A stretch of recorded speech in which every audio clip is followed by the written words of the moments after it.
This conference will now be recorded. Hello everyone, can you hear me? Hello, hi ma'am. Yeah, hi. Okay, so let's start today's circuit class.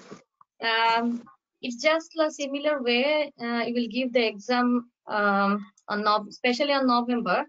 Dr. Deepti, I think November exam is online, isn't it? Yes.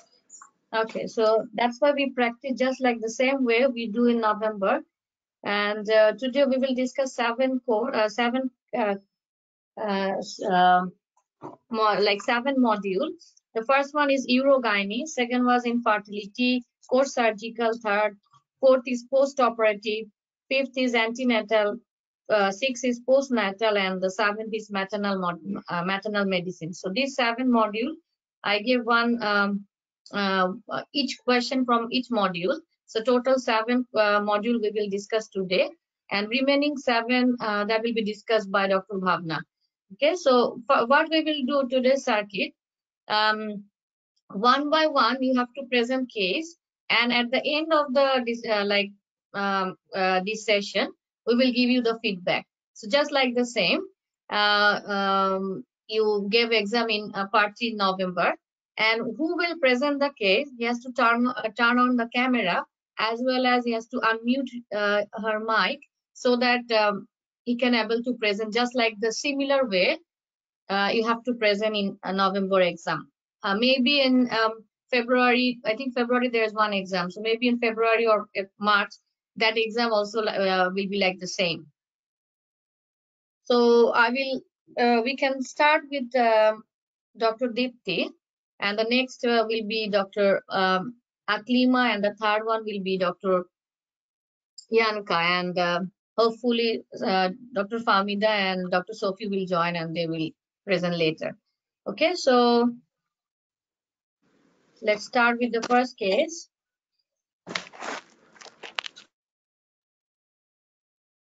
Okay. Just a minute.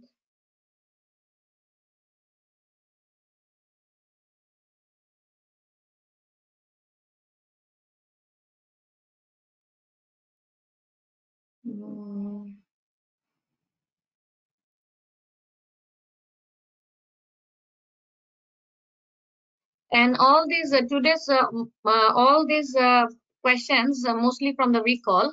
I saw the recent recall, and I choose these questions from recall. So we will get one or two from these questions. Okay, so let's start with first one. So this is for Dr. Deepti. You have to open your camera, and I'm also opening my one.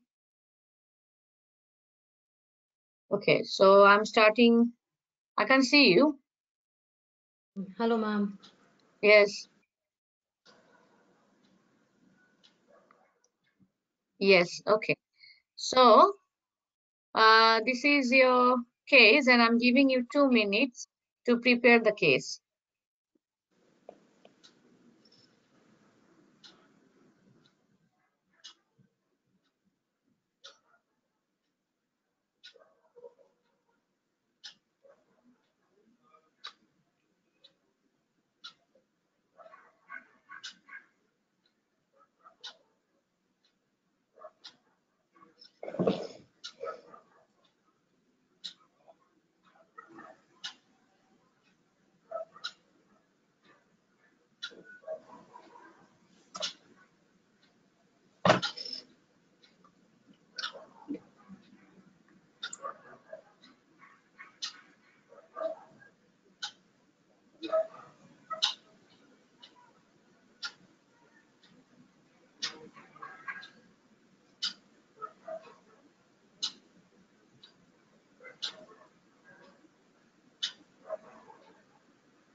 before start, I have to inform you. After 10 minutes, you have to stop. When you see, when we heard the, when you will hear the 10 minutes ringing, then you have to stop. Okay. Okay, ma'am. Okay. So let's start. Okay. Start. Hello, I'm Dr. Deepthi, one of the exam candidate. I'm happy to start my discussion. Okay. So what the immediate action and intraoperative management you will do? This is an emergency situation, so my immediate action is to call for help. I'll inform the anesthetist that I'm expecting ureteric injury, so he might require to deepen the plane of anesthesia. Or if patient is awake, I will tell the patient also in a non-frightening way that we are expecting a complications, but we have all the measures to deal with it. Your surgery might require some time. I'll ask my colleague to inform the consultant obstetrician, consultant gynecologist who is on call, and also inform the nephrologist. Or neurosurgeon. I'll inform the assistant nurse or scrub nurse also that we might require extra instrument for the procedure. I'll request one of the midwife or colleague to send the blood for complete blood count and for kidney function test and electrolytes. So this will be my immediate action. And the intraoperative management?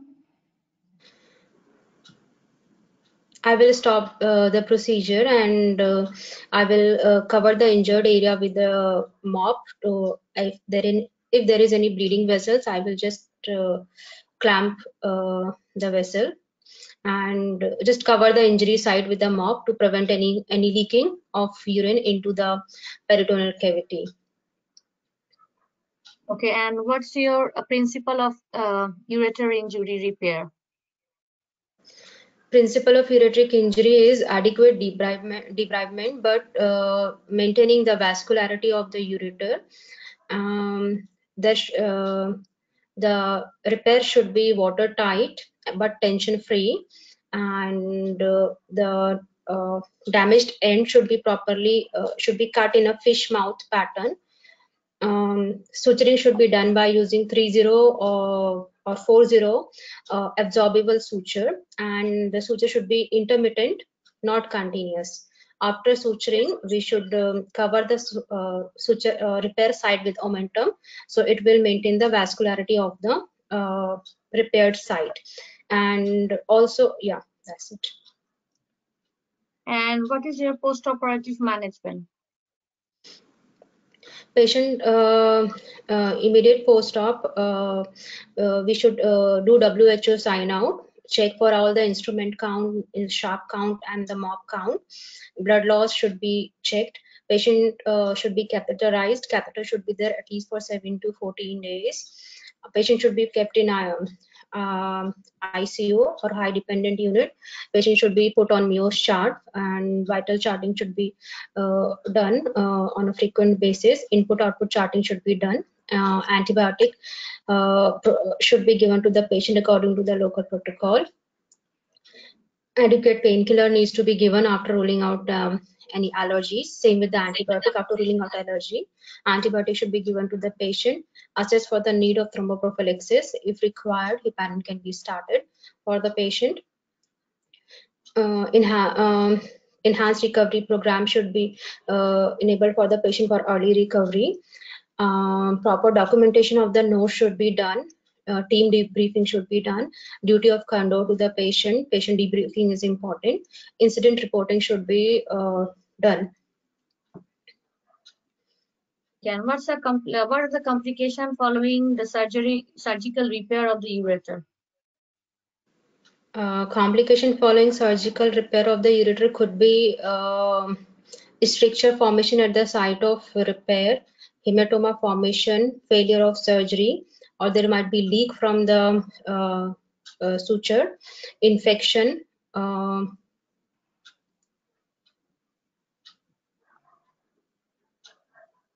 Okay, and what are the sites where the ureter can be injured? There are four sites where ureter can be injured. The entry of ureter in the pelvic cavity is the first site. Second, in the ovarian fossa, lateral to ovary, while clamping the infundibulopelvic ligament. Third is lateral to cervix at the time of ligating uterine artery or uterosacral or cardinal ligament. And fourth is at the entry point of ureter to the bladder. Okay. And how you can prevent the ureteric injury? Before operation, adequate history of the complete history of the patient should be known. If patient is high risk like endometriosis, or if we suspect any change in anatomy or distorted anatomy, like if the patient is obese or previous surgeries, adhesions, in that case we should have a proper mapping of the ureter. It can either pre-op MRI can be done to map the ureter.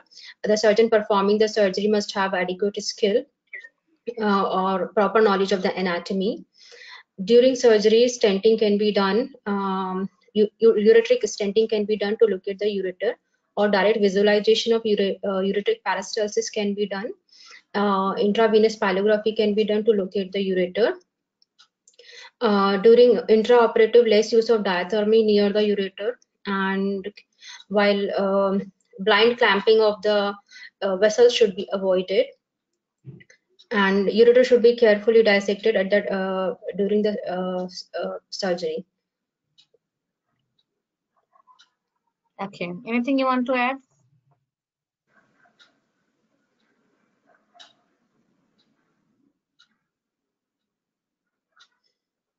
Yes, after repair of the ureteric injury, double J stent should be put, and that should be removed after 4 to 6 weeks. Okay. That's it. Still you have 7 minutes. Sorry, 3 minutes.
Finished. So the next case is for, just a minute, 1 minute.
So the next case is for Dr. Lisa.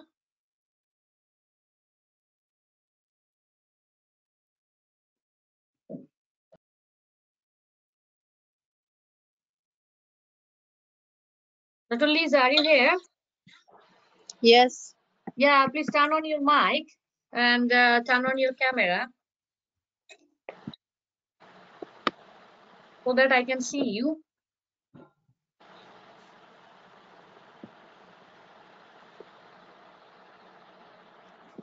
Are you able to turn on your camera? Yeah.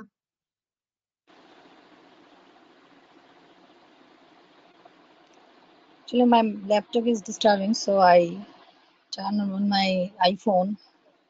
Okay, so no problem. So this is your case and I'm giving you 2 minutes.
This is your consent form.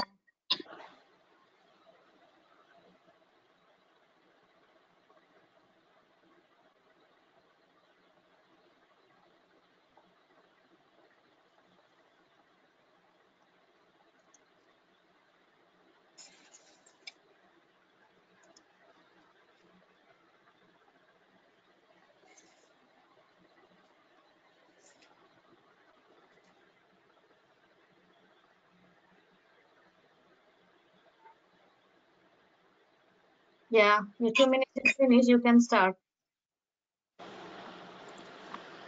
Hello, I am Dr. Aklima. Today's clinic. Can I confirm your name and age, please? Yes, I am Amina Patel. I'm 48 years old. How may I address you? You can call me Amina. Okay, Amina. Amina, I see your GP notes that you are suffering from heavy menstrual bleeding last 6 months and now respond to medical treatment. For that, you have do some procedure. Am I right?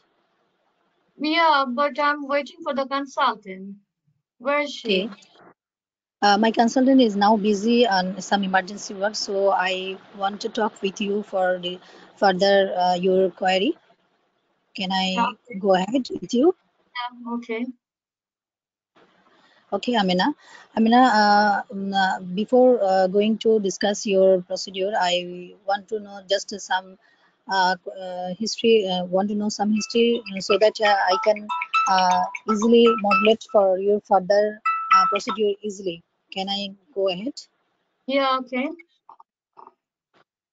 Uh, Amina, you are suffering from heavy menstrual bleeding. Can you tell me more about your problems or your Yeah, I'm bleeding? suffering with this problem for last 1 year, and I'm tried several medication, and also I tried Mirena, but it's not working. And finally, I decide to go for this hysteroscopy. That is camera. My consultant advised me to go for that to rule out any kind of abnormality over there.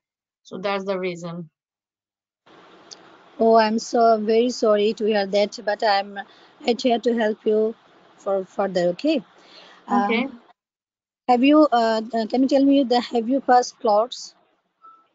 Yeah, I passed the clots and I need to change like the first 2 days. I need to change 7 or 8 times pads, and it's like it's sometimes I have some difficulty, and it's actually affect my quality of life as well. Oh, I'm so sorry. I mean, have what is the color of your bleeding? It is fresh. Yeah, it's fresh. It's fresh. Uh, any history of flooding? Yeah, it's a flooding. It's like a tap water for the first 2 days. Okay. Any history of fainting attack due to bleeding? No, not exactly, but my the last two bloods, my consultant told me that it's very low and I'm on oral iron. Okay. Do you feel any fullness on your tummy? No, Have you experienced any bleeding in between your periods? no, Uh, I ask you some personal question. Are you sexually active, Amina? yes, Do you have any bleeding during intercourse? no. Any pain during periods? No, not exactly, but sometimes when I pass clots, I feel pain, but not continuous. Okay. Uh, uh, I say that this problem affects your quality of life. Am I right? Yes, yes.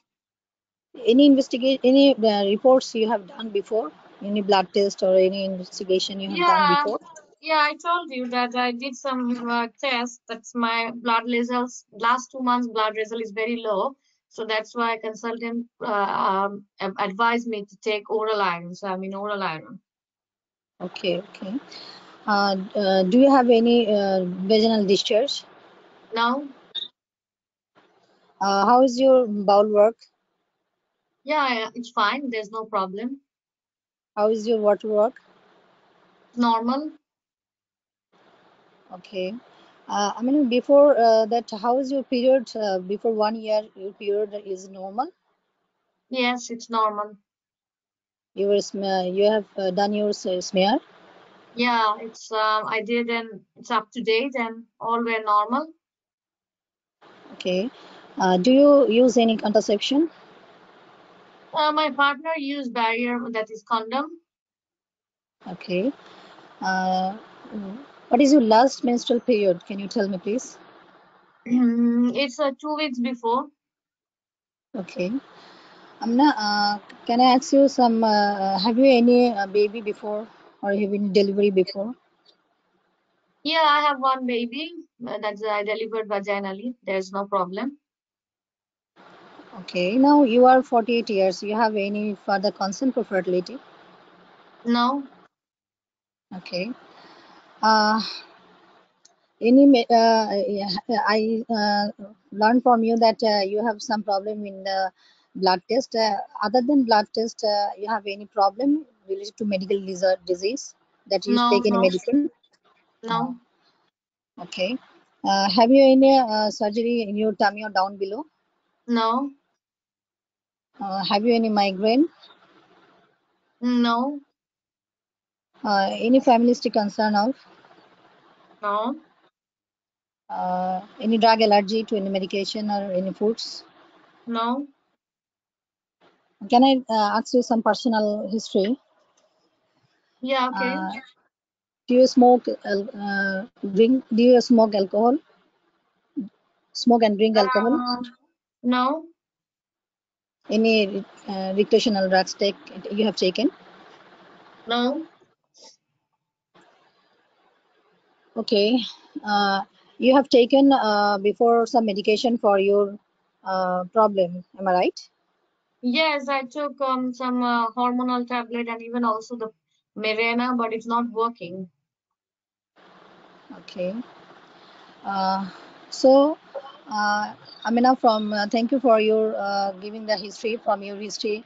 I know that you have suffering from some problem that your day-to-day activities hampered, and you have taken some medication, but you are not well. So you come for the surgical procedure. Do you know the name of the procedure? Yeah, it's some hysteroscopy, some camera type device. I don't Okay. know the details of that. Okay. Actually, Amina, it's an surgical option because you have not responding. Your problem is not responding to medical treatment.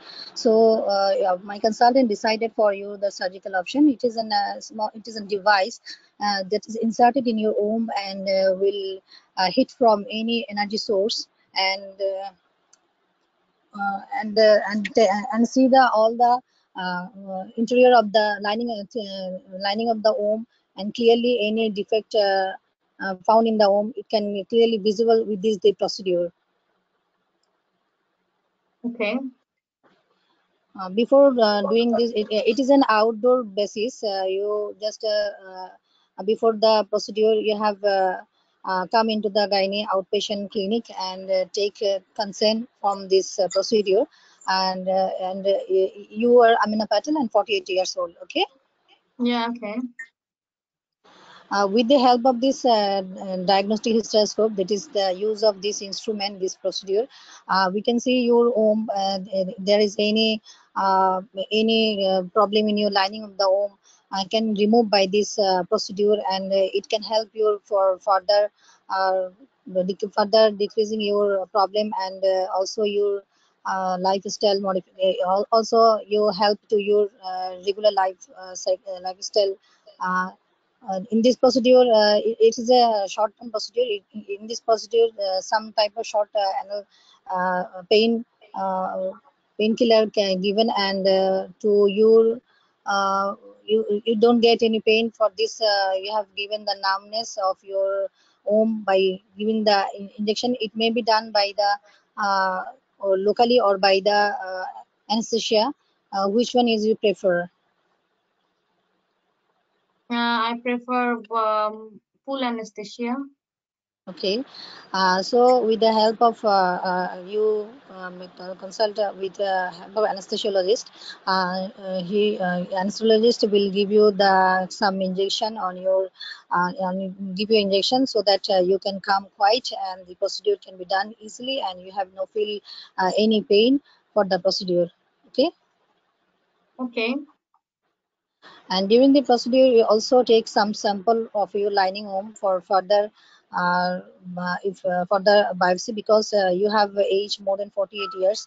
We have to show that what any pathology going on your lining of the home, so that in that same procedure, same sitting, we have also collected some lining tissue for further testing. Okay. So your 10 minutes is finished. So we can move to the next case. This is for Dr. Yanka. And Dr. Yanka, are you here? Yes, I am. So you have to open your camera. You have to on your camera, turn on the camera so that I can see you.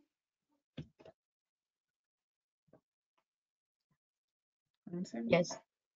So this is your case, and I'm giving you 2 minutes to prepare the case.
Okay.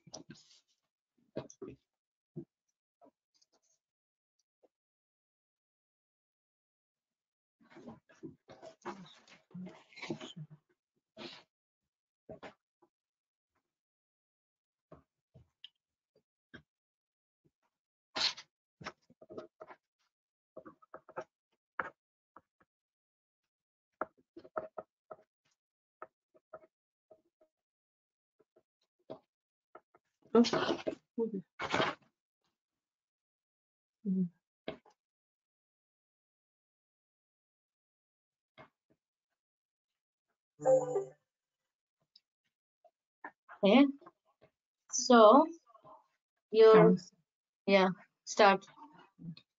Hello, my name is Dr. Yinka. I'm one of the doctors of this antenatal clinic. Can I confirm your name and your age? Yes, I'm Mrs. Pamela Anderson, 30 years old. And how may I address you? You can call me Pamela.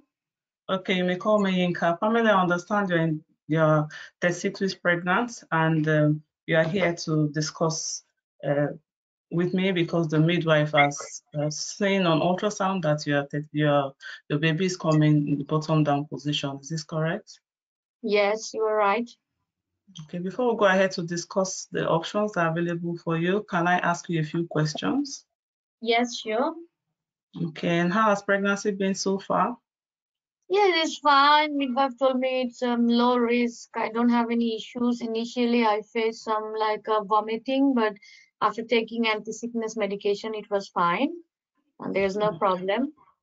Oh, that's really nice to know. And are we expecting a boy or a girl? It's boy. Have you named him yet? Yes, I thought his name will be Joy.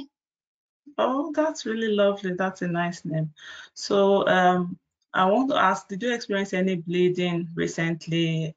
So you said you didn't have any problems. No. Okay. Has Joy been kicking fine in your tummy? Yes. Oh, that's excellent. Prior to now, did you have any problems with maybe seeing any water coming down from down below? No. Okay, that's excellent. Were your periods regular before now? Yes. Okay, and were you using any contraception, birth control? No. Okay, were your smears up to date and normal? Yes. Okay, is this your first pregnancy? Yes. Oh, great. Have you had any problem for which you see the GP for or any other specialist clinic? No. Okay. Have you had any surgeries in the past, any operations? No. Okay, are you using any drugs at the moment apart from the folic acid? No, not exactly. Okay, do you have any allergies to any medications? No. Okay, are you planning for any more babies in the future? Yeah, hope so. Oh, that's great. And what support do you have for Joy? Yeah, my partner is very much supportive. Okay, and things are fine at home, isn't it, with him? Yes. Yes. Oh, that's excellent. Sorry to ask, do you smoke? No. Do you take alcohol or use any recreational drugs? Only socially, very occasionally, but when I become pregnant, I stopped that. Oh, that's excellent to know. In the past 2 weeks, have you been bothered by feeling low or uninterested in things that used to interest you? No. Okay, thank you so much for sharing all the information about you with me. So coming to the condition, if you look at this drawing with me, what Okay. was seen on ultrasound was that baby is coming with the bottom down. Usually at this time of pregnancy, most of the babies may be coming with their head, but in this situation, your baby is coming bottom down, and around 3 out of 100 babies come down in this position. So it's not whether you've done something right or did something wrong that's responsible for this. Do you get my point? Yes. Okay. Okay, so we have a number of options for this. Are you thinking of anything? No, not exactly. But my consultant like told me that some kind of like turning of the baby. I'm not sure about that.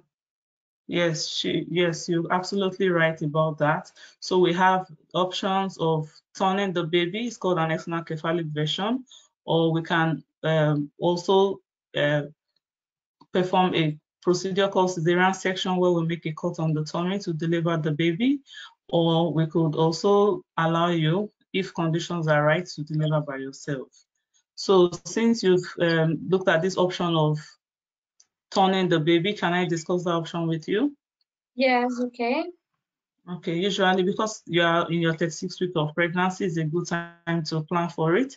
We'll put a belt on your tummy to check that baby is fine. And ultrasound has been done, the water around the baby is fine. So you'll be put to lie on your back on the couch in a relaxed way, and baby will be gradually turned and flipped from bottom down to head down position, and then baby stays this way, and then once you get into labor, baby can be delivered head down. This is the procedure has its own risks, just like any other procedure in practice. There can be a condition where the baby's heartbeats increases, and then we might need to have to go and do a cesarean section to deliver the baby from your tummy. And sometimes baby can turn back to the bottom down position. So it's a possibility that that can happen. Sometimes you can experience some bleeding that was not anticipated and might need to go and do a cesarean section. Since baby is already 36 weeks, is mature, that can be planned. Do you get my point? Yeah, and is it very painful? We usually would give you pain relief. The doctors that take care of pain relief, they will give you pain relief during that procedure, so they'll take care of that. And But it's usually not painful. and what is the like? And What we'll is give you the a success medication rate of? called tocolysis, Okay. the procedure. Yes, for And the what is the procedure, success sometimes, rate? just as I said, it may not, I know sometimes the baby might turn back and turn back to the bottom down. That can happen in 5 out of 100 cases. Sometimes we might need to do a cesarean section, like as an emergency. So those are some of the risks. Sometimes baby's heartbeat can come, or sometimes the afterbirth uh, Okay, can pull but what is apart, and that the like? becomes an emergency. Is like is the ECV is always successful? It's not always, most times it's successful, but not always successful. Sometimes about in 8 out of 100 cases may not become successful, especially because it's the first pregnancy. So in that case, we might need to go ahead and deliver by cesarean section. Okay, and is there anything I can do to help my baby turn? Well, not exactly. Not really exercises or anything that you can do, because it's a natural process for babies to decide to either come bottom down or stay head down. But there are herbal medications that people have tried. The Chinese people do this moxibustion, but it's not recommended. But people have tried some of those things to help to turn the baby down, but it's not really recommended. Okay. All right, do you have any other questions? What are the other options if Yes, it remains like the bottom down? if it remains bottom down, you might decide to do a cesarean section, in which case it's also a possibility that you can deliver by yourself, even with bottom down position. It's important to deliver in hospital to ensure that because there are adequate, the people that can take care of you are there, your consultants will be present, the whole team, the doctors that look at after the baby will be present if you're coming for a cesarean section. And then we'll also be able to put in a belt to monitor the heartbeat of the baby during the labor. That's the option if you are delivering by yourself. But if you're coming in for a cesarean section, which is the other option, we'll make a cut on your tummy after checking that everything is fine with you, with your bloods, and obtain your signature for the cesarean section to be done. And cesarean section just like every other procedure, has its own risk, and it's good because you can time the delivery of your baby. Your husband can be around during the cesarean section to watch what's happening. Your baby's voice can be the first voice that your baby will hear, so it's a good experience and will ensure that you are in a very comfortable position. All the adequate preparations will be taken to ensure that you are safe throughout the procedure. So before we do the procedure, the doctors that take care of pain relief will come and have a chat with you. They will give you medications to numb you from your tummy button down to your legs, so you will not feel pain. A cut will be made on your tummy to bring out the baby. And then once baby is fine, you'll be moved into a recovery room. And once you are okay too, you'll be moved into a recovery room and monitored until the end, until when you're better. And then medications will be given to you to take care of pain relief and take care of infection. Your time is finished now, so we can the next case. Thank you very much. Yeah, this is for Dr. Riyanka, sorry, Dr. Dipti. Dr. Famida is here. So Dr. Famida, this is for you. So as you joined late, Dr. Famida, are you here?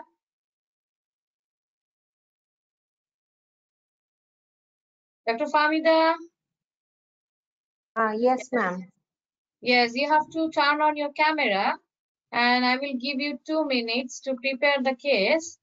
And when you present the case, when you will hear the 10 minutes bell, then you have to stop it.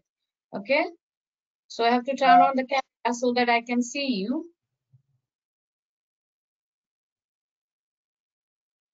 Are you able to turn on the camera?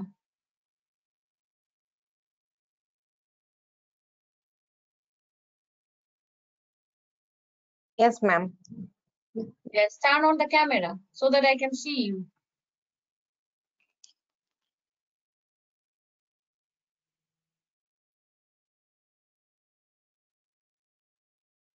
Yes. Okay, so I'm giving you 2 minutes to prepare the case and then we will start. Okay, ma'am.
Okay, so your time starts now. Hello, I am Dr. Famida, one of the doctor of the emergency department today. May I confirm your name and age, please? The first thing you did, it is a structured discussion. Read carefully. Sorry. Okay, hello, I'm Dr. Famida, one of the exam candidate today. I did the instruction and ready for the structured discussion. Okay, so how will you evaluate this patient? Okay, my patient Suzy Caron, she delivered 11 days ago vaginally, a healthy boy of 3 kg, and she was discharged in stable condition, but now she is presented with abdominal pain and fever. So for evaluation, I will take details history from the patient, where she delivered the baby, and is there any complication during the delivery, and how was her pregnancy, and is there any pregnancy before, and was there any complication during previous pregnancy and delivery. And also I will take details history about her before menstrual period, about contraception, and also any known medical history she has present or not, and about any surgical history on her tummy or down below is present or not, and any concerned family history. And also I will take um, drug history and allergy history, and also I will take about personal history like this smoking, taking alcohol, any drug. And also I will take about his support at home and what is she doing at for living.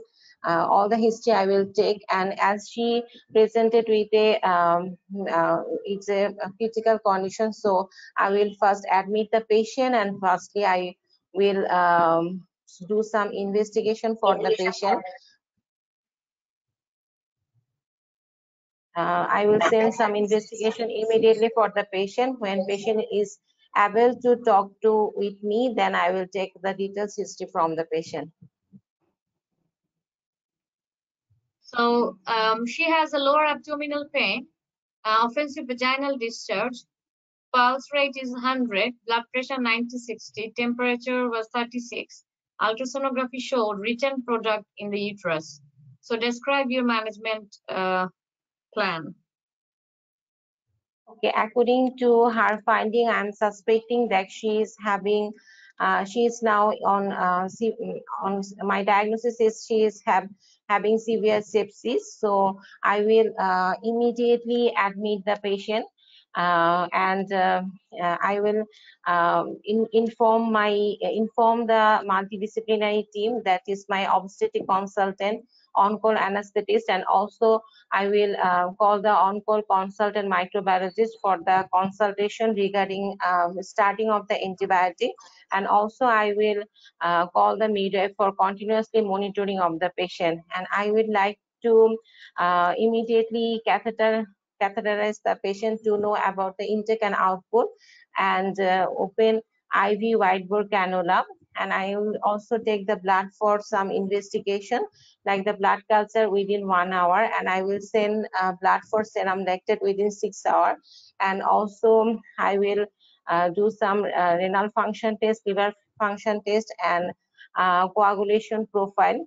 And also I will take, if she has any episiotomy swab, we can take swab from the episiotomy on, and she has the offensive vaginal discharge, and we can also take the swab from the vaginal discharge.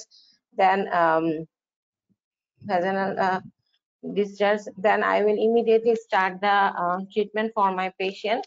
I will start after consulting with the consultant and microbiologist. I will start the broad spectrum antibiotic within 1 hour after admission of the patient to prevent the DIC and organ failure. And I will review after 24 hours and consult with my microbiologist also. And I will start the high flow oxygen by the face mask, that is 15 liters per minute, to achieve the oxygen saturation more than 95%. And I will start the IV fluids and analgesia for the pain, and I will also assess for the thromboprophylaxis risk assessment. And I will regular follow up the patient every 15 minutes till the stable condition. If patient is become stable, then I will monitor her hourly, and I will advise the midwife to maintain the meals chart. and inform the anesthetic register for the early review. After she is stable, ensure the regular follow-up by the midwife and also adequate continuous fluid replacement. And as the cause of the sepsis is identified, that is the written products of the conception, within 24 hours of starting antibiotic, we will arrange for the evacuation of the written products of the conception. And we will also, if the delivery in hospital or as she has written products of the conception, I would like to create an incident report for her. Okay. Anything you want to add? Sorry.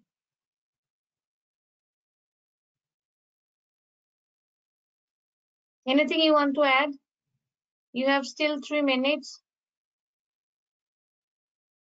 Um,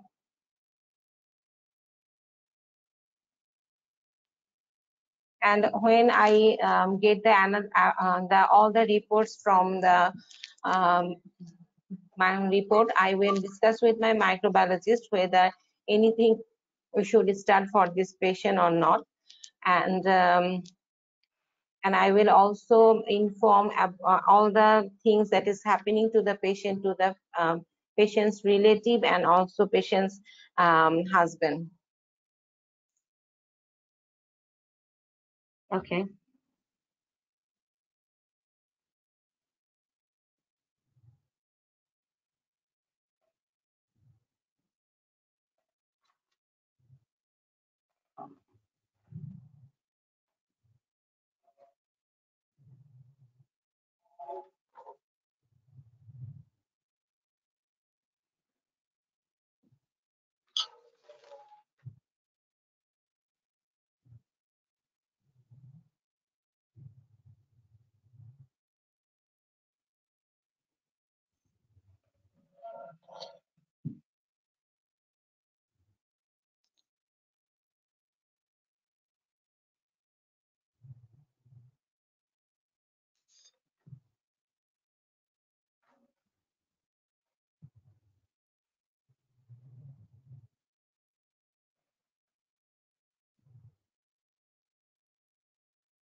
Thank you for your time. Okay, so let's move the next case. So Dr. Deepti, this is for you. You have to turn on your camera.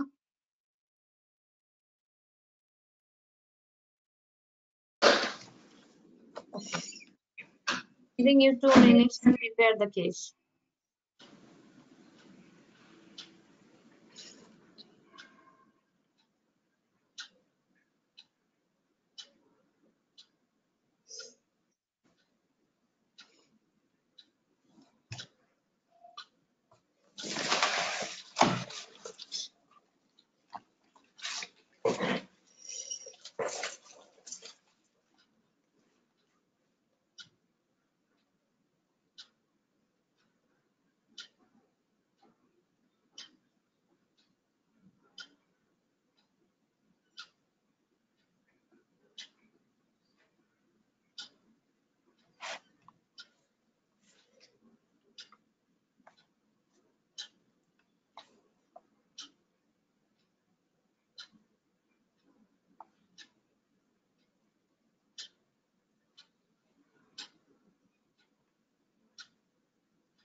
Hello, I'm Dr. Deepthi, one of the doctor in the clinic today. Can I confirm your name and age, please?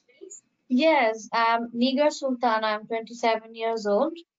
And how should I address you? You can call me Nigar.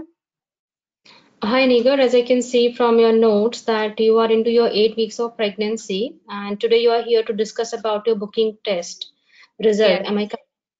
Yeah. Apart from this, do you have any other concern which you would like me to address today? No, I'm fine. Only I just want to know what's the result is. Nigar, before discussing your report, is it okay if I ask you questions to know more about you? Yes. Can you tell me about your pregnancy in detail? Yeah, this is my unplanned pregnancy, and this is with my recent relationship, but I'm happy with that. Do you have any problem so far? Any morning sickness, giddiness? Yeah, I have some mild morning sickness, but my midwife gave me some anti-sickness medication. I'm okay with that. Have you done your dating scan so far? No, Have you ever been pregnant before? no, this is for the first time. Can you tell me about your periods in detail? Yeah, it is regular, and my last period was 8 weeks back.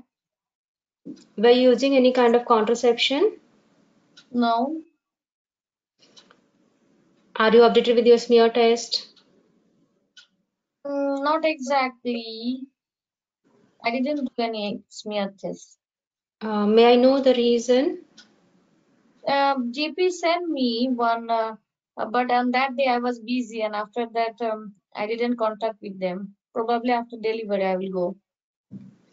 Nigar, smear test is a very important test. We recommend every woman after the age of 25, they should go for this test. It is to rule out any kind of cancer in the neck of the womb.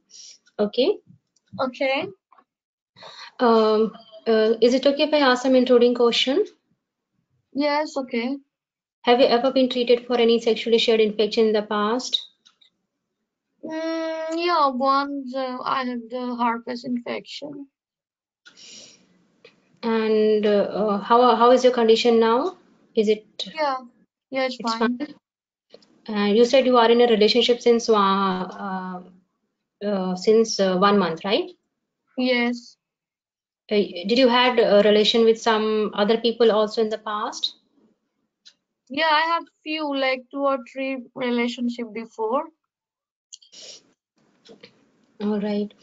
Do you have any medical condition? No, Any surgeries in past? no.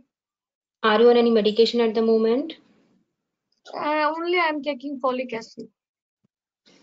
Do you have allergy from any medicine or any substance? No, Do you smoke or take alcohol? no, Do you take any kind of recreational drugs? no. Any kind of needle sharing in the past?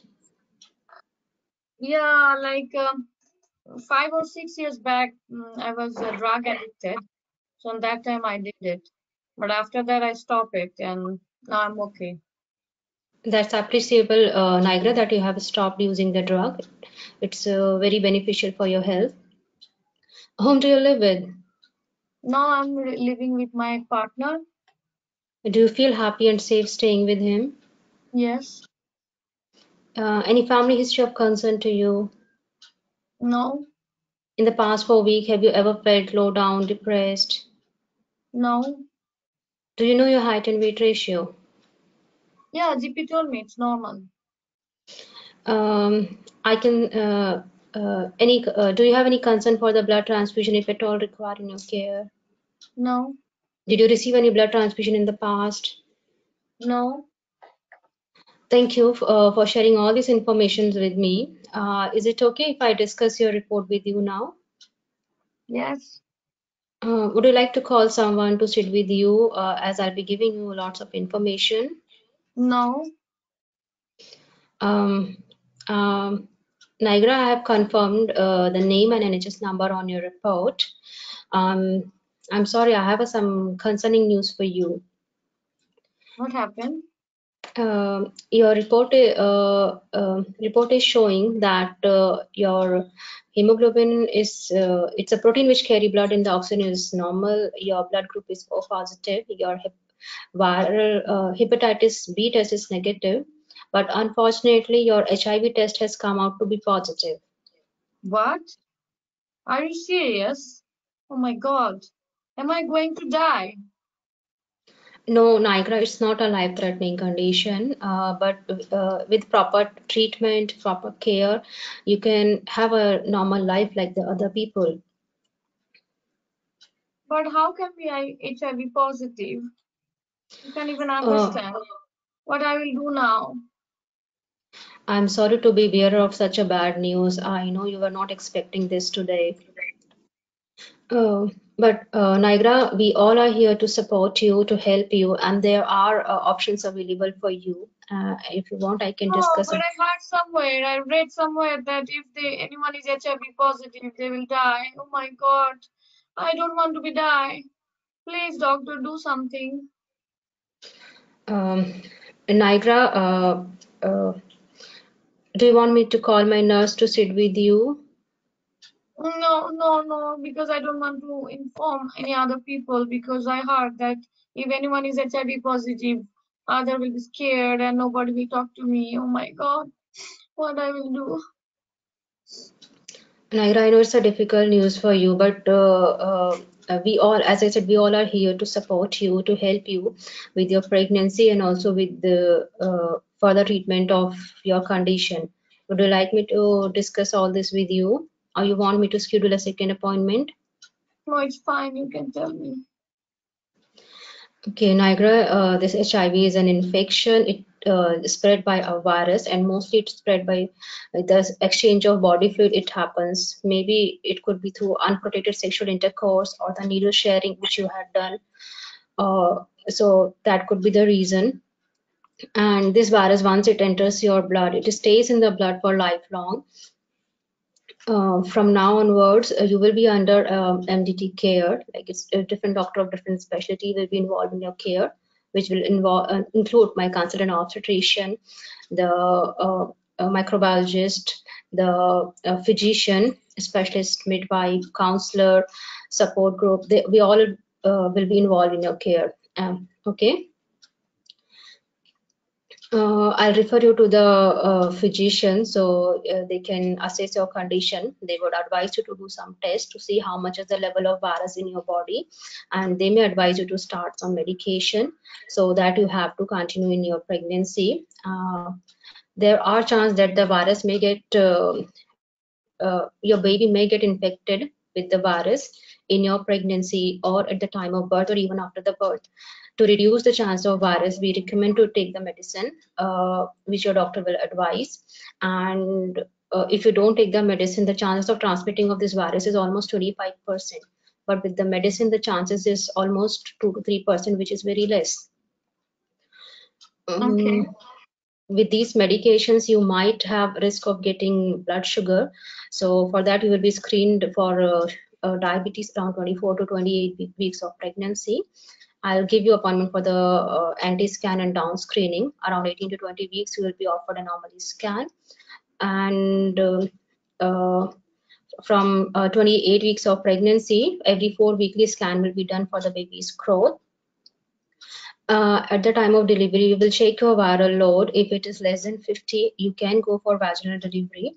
If it is more than 400, in that case, we recommend to go for cesarean section to prevent any transmission to the baby.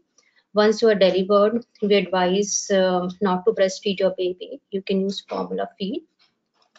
And also after delivery, we advise to use condom as a measure of use effective contraception, but also condom to prevent any sexually shared infection. Do you have any further concern you want me to address today? I don't want to inform my partner. I'm scared that maybe if he know about that, then he will leave me. I don't want to inform him. Nigra, it's really important that your partner should be screened for the same infection. If you don't want to inform, it's okay, but there are people who can inform your partner, because if he is also having the same infection, so his health is also compromised, and if he involved with sexual activity or with some other people, so life of other people will also be involved. So we can do it secretly. Yeah. Okay. Okay. So Dr. Aklima, Yes. yes, this is your case, and I'm giving you 2 minutes to prepare the case.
Hello, I'm Dr. Aklima. Today's attendant cleaning. Can I confirm your name and age, please? Yes, I'm Mrs. Byrne, 33 years old. How may I address you? You can call me Born. Okay, Barn, I see from your referred by midwife that you have complaining in a lump in the vagina and you heaviness for past 2 months and carrying 28 weeks pregnancy. Am I right? Yes, yes. What are your concern today, Barnes? Yeah, like for the last 2 months, I noticed some lump in the vagina and heaviness, and I'm a little bit worried about that, and I want to get rid of that. Okay. Before going to discuss management plan, I want to some ask question regarding your few question that we can together make a better management for your whole course of pregnancy and after the pregnancy. Can I ask you some question? Yes. Barn, how was your pregnancy so far? Yeah, it was fine, and it's there's no problem. This is my second pregnancy, and initially I felt like some more vomiting, but it was okay now. Nothing is there's issues, but only for the last 2 months I noticed this. Okay. Is it your second pregnancy and first pregnancy how was delivered by vaginally or it is Yeah, it's some vaginally. operation? Okay. Is there any complication at that pregnancy? No, but that was done by some instrument like some forceps because very difficult delivery, and it was very prolonged. So then they told me that my baby is not happy, so they need to deliver by forceps. So they use forceps. And after that, your recovery is well. Yes. Okay. Now, Barnes, you have do any scan today to this pregnancy? Have any test done? Yeah, all were normal. There is no problem. Okay. Barn, I asked you some question that have you periods are regular before? Yes. Okay. Have you do you know smear test before? Mm, yeah, that was normal. There's no problem. Have you any medical disease like diabetes, hypertension? No. Have you any surgery before on your tummy or down below? No. Do you know your height and weight ratio? Yeah, it's normal. Okay. Do you have any drug allergy? No.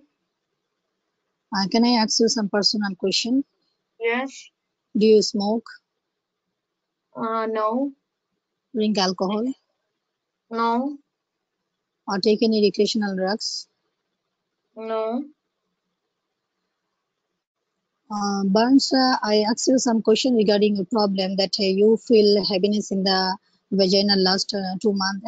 Have you any problem facing difficulty in your urination? Did you know what works? Yeah, like sometimes I need to manually place that, and then I need to pass urine. Is there any pain during urination? No. Can I ask you some personal question that have you any pain during your sexual activity for this problem? Yeah, like for the last couple of weeks, I faced some problem. I faced some pain during sex. Okay. Barnes, how's your bowel work? Is it normal? Yeah, it's normal. Okay. How's your partner is supportive? Yes, it's very much supportive. Okay.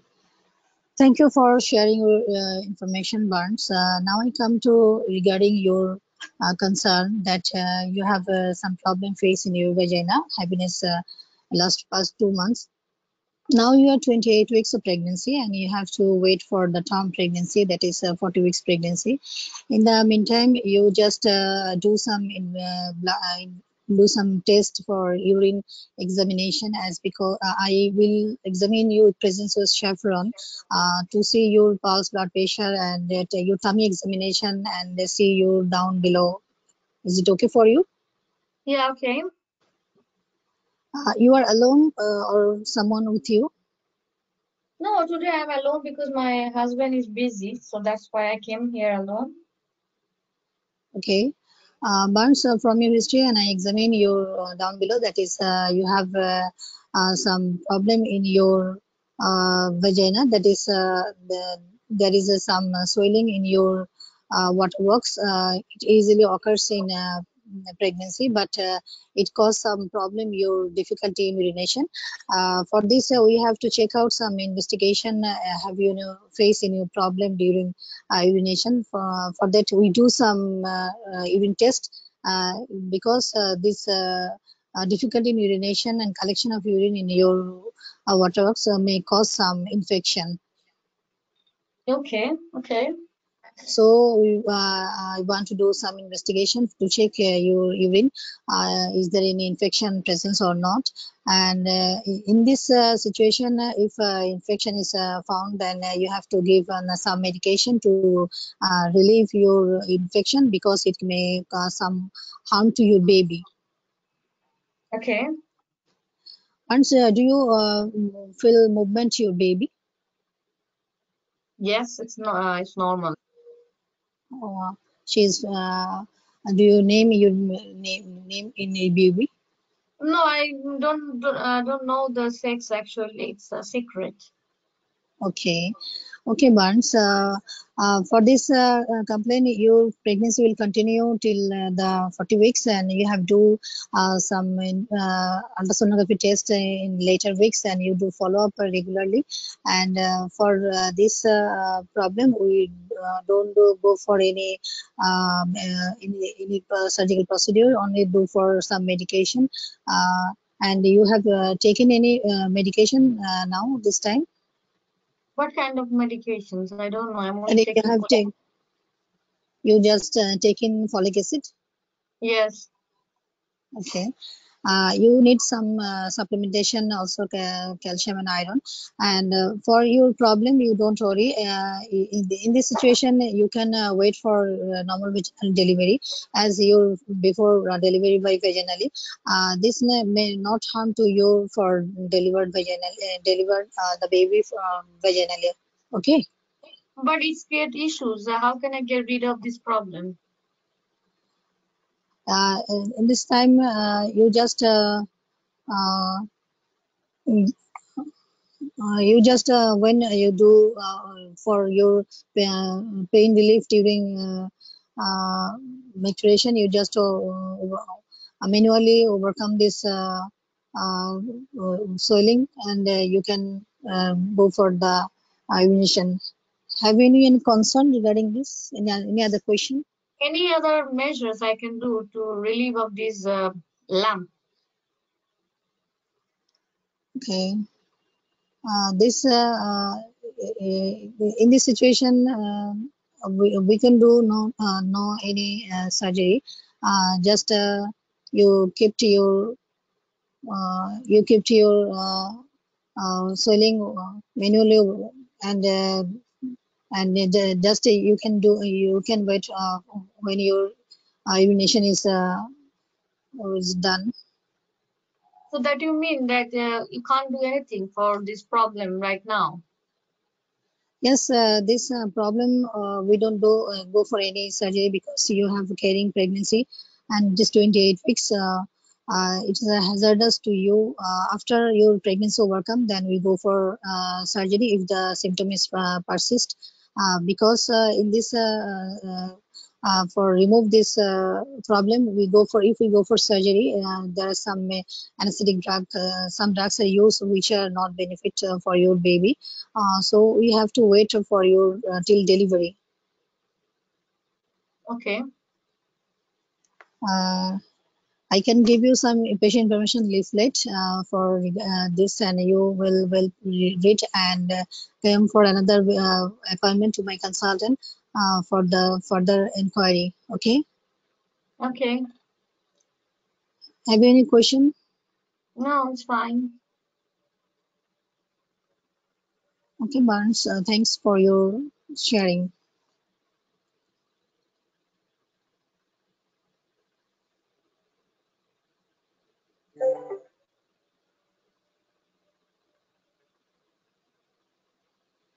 Dr. Yanka, are you here? Yes, ma'am. So just turn on the camera so that I can see you. Yeah, I've done that. Okay, so I'm giving you 2 minutes to prepare the case.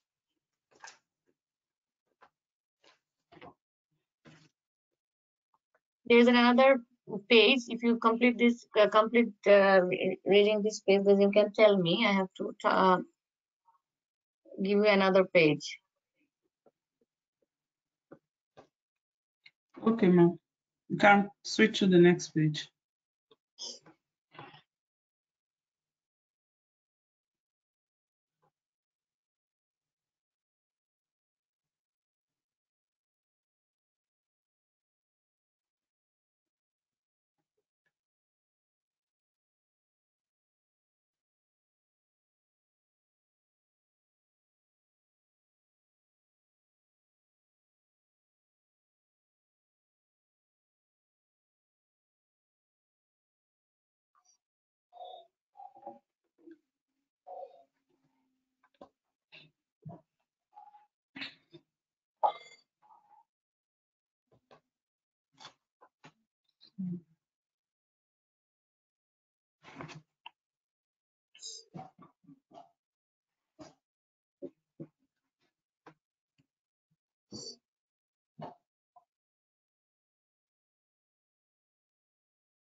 Yes, start. Hello, I'm Dr. Yinka, one of the doctors of this infertility clinic. Can I confirm your name and your age? Yes, I'm Andrew. I am 30 years old. Okay. May I address you as Andrew? Yes, sure.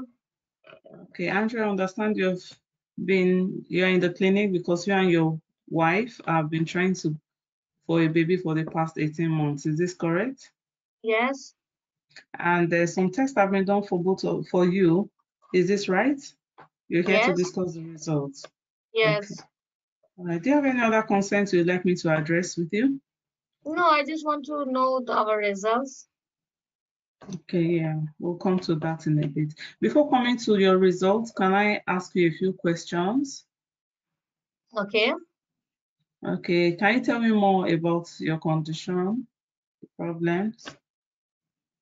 Yeah, we are planning for last 18 months and we are not using any kind of like contraceptions, but it's not happening. And that's why we came to the GP and GP referred to the infertility clinic. And that's why we did these tests. Yes, you're very that it's a good step that you have taken. Can I ask, have you fathered a child before? No, Okay, and have you ever had any problem with maybe sickness like mumps when you were little? no, Okay. Um, have you also had, sorry to ask personal questions, when you have sex with your wife, is there any problem with desire or erection or ejaculation? no, Okay, that's good to know. Sorry, it's also a personal question. Have either of you been treated for any sexually shared infection in the GUM clinic? no, All right. When are you seeing your GP for any problem like diabetes or cystic fibrosis? no, Right. Have you had any surgeries down below, like for no, hernia? Okay. Sorry to ask, do you do any sports or Yeah, go to the gym a lot? yeah, I'm a fitness instructor. Okay. Sorry to ask, do you use any drugs like for the muscles to tone them? Yeah, I'm taking steroid for the last 6 months. All right. Have you had in the past any problem where you're not able to do your work because you're not happy, No, like being no, depressed? no, Okay. Okay. Sorry to ask, do you smoke, no, take alcohol, no, and use any recreational drugs? no. Okay. All right. Thank you for sharing all the information about your remain. Um, I want to discuss your test report with you. Do you have anyone here that you want to be with us as we discuss? No, no, you can tell me what happened. Okay. I'll confirm your name and your age. You're Andrew, and you're 30 years old, and this report belongs to you, and the NHS number matches. All right. So the test that was done was a check to test the fluid, which is the sperm, and in terms of the amount and the color, and that was fine. But there were some problems with the numbers and the way the sperms were moving and their shapes. Okay, Okay, so yeah, so in this situation, you and Anne, we usually would, because you are 30 years old. May I ask how old Anne is? and he's 25. Okay, so in this situation, usually, as we've done this test, we'll ask you guys to continue to try for pregnancy for 6 more months. And if there's no pregnancy, then we can take things further. So because of this sperm number and the fact that you're taking some medications for your sporting activities as a gym instructor, it could be that these drugs that usually testosterone, they can interfere with sperm production and the sperm number and sperm behavior. So if you can cut down on the amount gradually, then in the next 3 months, we can repeat this sperm test to see if there's any improvement while you and Anne are trying. Do you get my point? Okay, Yeah. okay. Yes. So, And after 3 months, if it is still like that, then okay. what do I need to do? Yeah, so if the number is still like that, then we have a number of options that are available.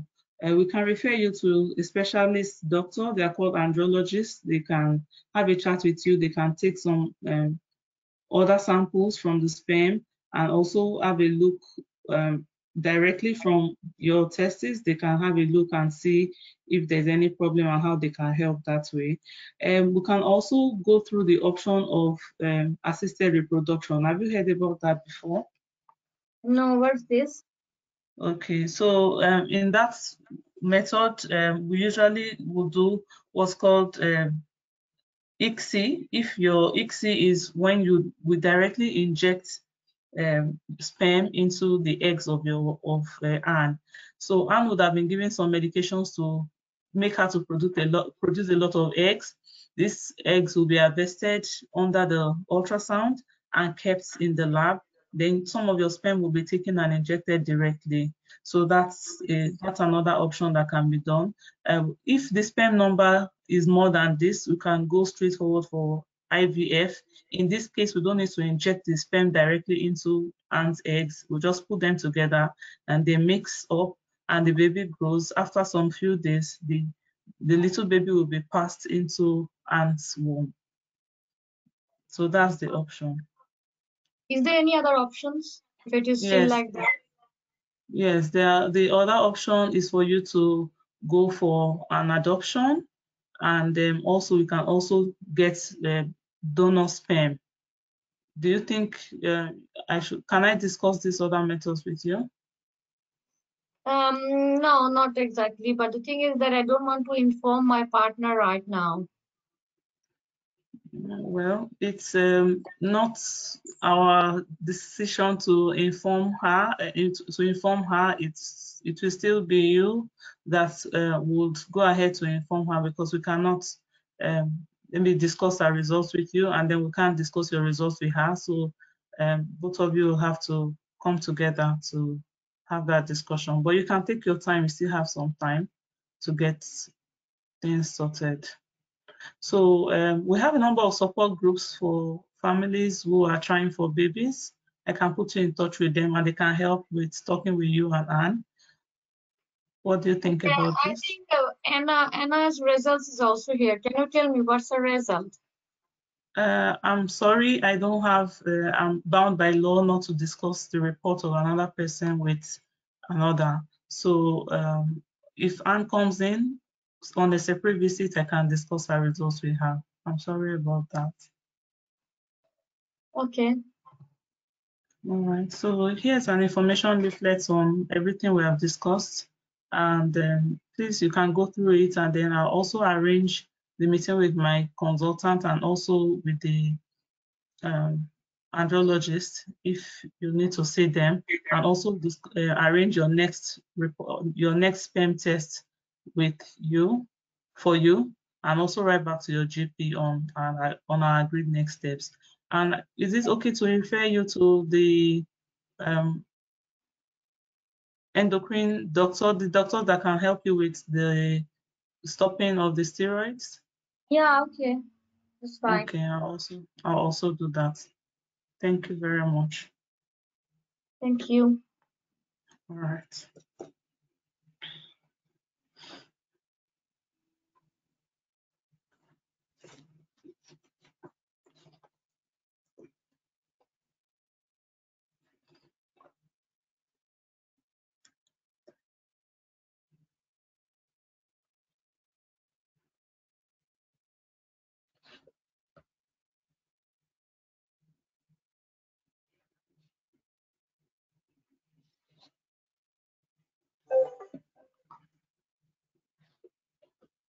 Okay, so we finished our case here. So how do you feel now? It's good to be on the edge. It's really Uh, good to be on the edge. Well done, Ma. Thank you so much for arranging this. okay, so does it give you an idea about the exam, especially for Dipti? Yeah, Dipti. Yeah, yes, ma'am. It's exactly just like the same. They will do it like just like the same we did today. And I took this case mostly from the recall. So I think you get an idea about the recalls question as well. And this is the way you have to answer one by one. Okay, Thank you so much. so we can move. What do you think that I will present today? Did you present good?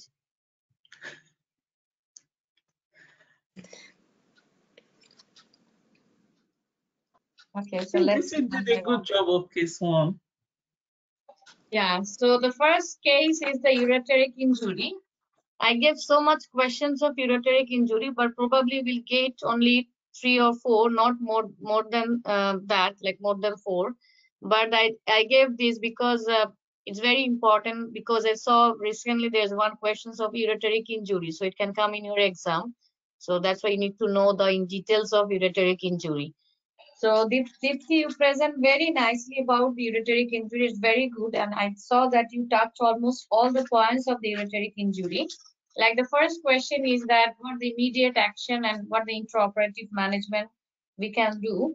So you told that you have to call for help, you have to call your anesthetist, and in that point you have to tell that you have to tell her to give her antibiotic, and you have to inform patient, that's good. You have to told your nurse to inform the consultant, that's good.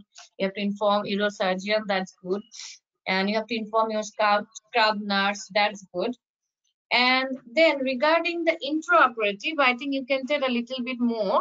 Like in the intraoperative procedures, you have to find out the site of injury so that you can tell you can do a methylene blue dye test or you can methylene blue dye test, because according to the site of injury, you have to repair. So in that case, regarding the intraoperative procedures, you can do a methylene blue dye test to look the site of injury, and you can tell that according to the site of injury, our neurosurgeon will repair. Like it can be end-to-end anastomosis, it can be like ureteroneocystostomy, what I say, that's it can be with the connection with the bladder. That is, I forgot the whole details of that. One is the ureteroneocystostomy, one is the ureterostomy. So these are the portions we can do, or sometimes it's just a kinking or just like a some like clipping over there. We can remove it, we can make it straight, we can put a stent. So these are the like little bit operations, intraoperative procedures you can tell.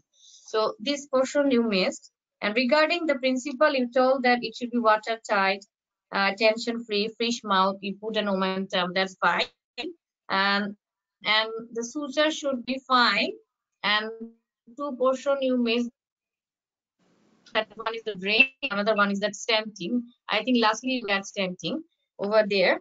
And in the post-operative, you told that you have to put a patient on the ICU. That's nice. You have to monitor, you give an antibiotic, thromboprophylaxis, and you told about the 4D, that is debrief, documentation, duty of condor, and statics.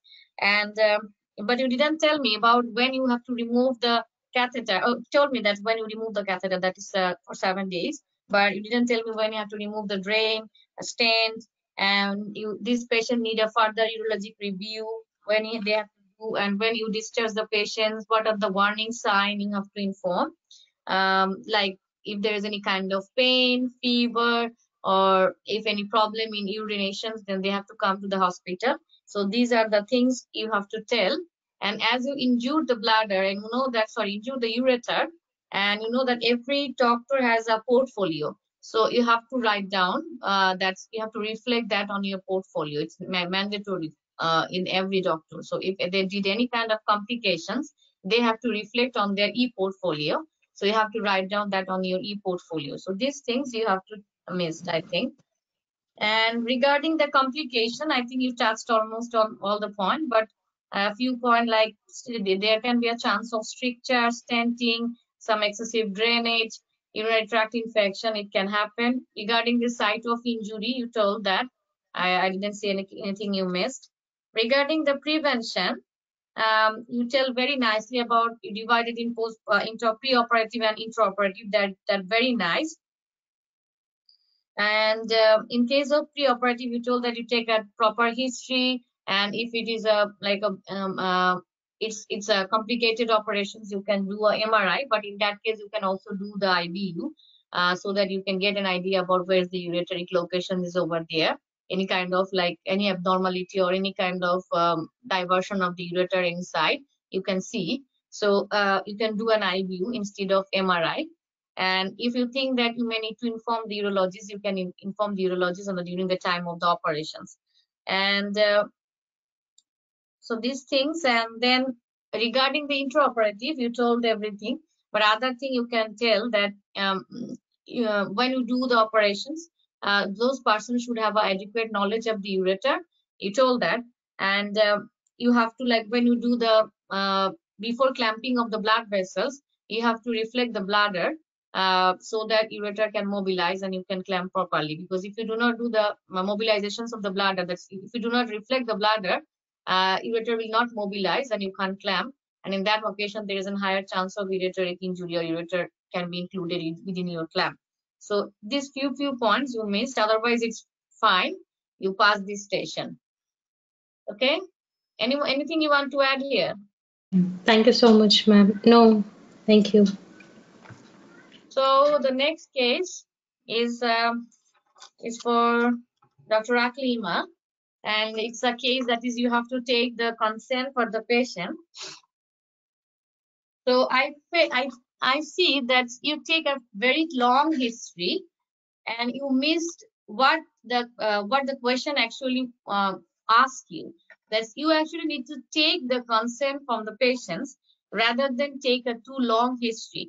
Okay, so in this type of case, if you see, You can just only take some relevant history, like you can tell, can I before you can ask the patient first that do you know that why you are here today, and you can tell that you are here because we are performing an hysteroscope and I'm here to take the consent from you.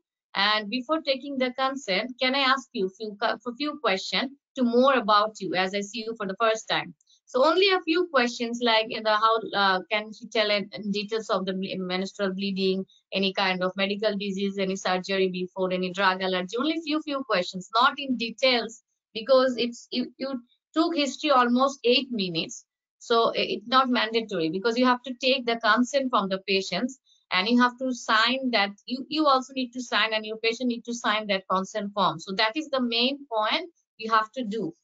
And then when you fill up the consent form, you can tell the patients that now we are going to discuss about the procedures, risks and benefits of the hysteroscopy. And if you are happy, then we will you can sign with me and I will also sign with you. And in between, if you have any question, you can ask me. So you have to tell that you are taking the consent right now.